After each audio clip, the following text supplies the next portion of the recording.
इस वक्त की बड़ी खबर आ रही है। अनिरुद्धाचार्य से अखिलेश ने पूछा है सवाल।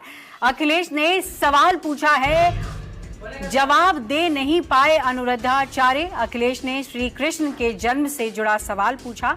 जवाब न मिलने से अखिलेश बोले, हमारा आपका रास्ता अलग।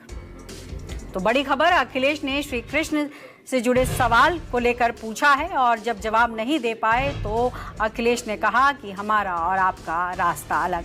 अनिरुद्धाचार्य से अखिलेश ने यह सवाल पूछा। सवाल का जवाब दे नहीं पाए अनिरुद्धाचार्य। तो आप तस्वीरों में देख सकते हैं, अखिलेश ने श्री कृष्ण के जन्म से जुड़ा सवाल पूछा। नहीं, आधी रात लेकर के जब उन्हें दिया मैं आदि में, तब पहला नाम क्या माने बोले?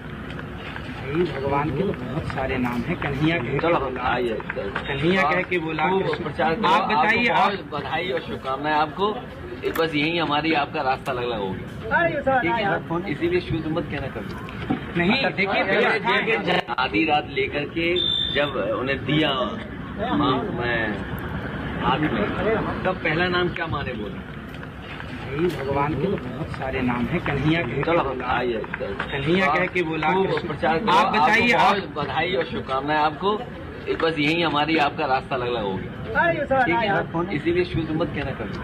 नहीं, देखिए जानकारी कर। आधी रात लेकर के जब उन्हें दिया मैं आदि में, तब पहला नाम क्या माने बोले?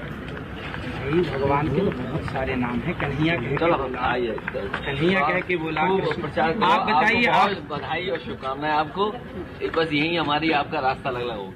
तो इसी बड़ी खबर पर मानस श्रीवास्तव जुड़ गए। आइए सीधे उनका रुख करते हैं। मानस, ये जो हम सुन रहे हैं संवाद अखिलेश और अनिरुद्धाचार्य के बीच, जो सवाल किया उन्होंने और उस पर उनका जवाब ना दे पाना, और फिर अखिलेश यादव का ये कहना कि यहीं से हमारा और आपका रास्ता अलग है, इसके क्या मायने निकाले जाएं?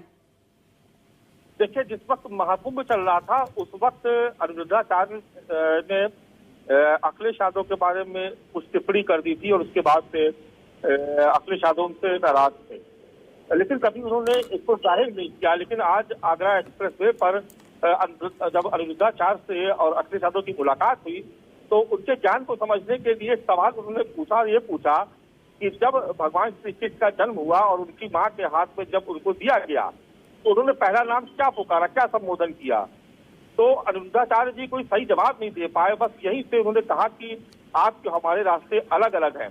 उसके बाद वो थोड़ा सा पीछे मुड़ते और पलट के फिर कहते हैं बड़े सर्फ लहजे में कि दोबारा कभी किसी को शूद्र मत कहना। तो एक तरीके से उन्होंने अनिरुद्धाचार्य को बताने की कोशिश की कि आप इतनी बड़ी बड़ी भागवत कथाएं कहते हैं, लेकिन दरअसल आपको जो मौलिक ज्ञान है वो आपके पास नहीं है, और शायद यही वो बताना चाह रहे थे अखिलेश यादव। और इसको लेकर के आपको बता दूं कि सोशल मीडिया पे बहुत जबरदस्त तरीके से ये ट्रेंड कर रहा है। कुछ पीडीए के नाम से सोशल मीडिया पे अकाउंट्स बने हुए, कुछ समाजवादियों के नाम से अकाउंट्स बने हुए, कुछ और भी सामान्य लोग हैं जो लगातार इसको ट्रोल कर रहे हैं और कह रहे हैं कि अखिलेश यादव का जवाब नहीं दे पाए। कोई कह रहा है कि महाकुंभ में अखिलेश यादव को अनिरुद्धाचार्य जी ने रावण कह दिया था, उससे वो नाराज थे। कुछ लोग कह रहे हैं कि चलिए, बहुत बहुत शुक्रिया मानस आपका। और जिस तरीके से यह खबर सामने आई है, जाहिर तौर पर ऐसी खबरें वायरल होती हैं।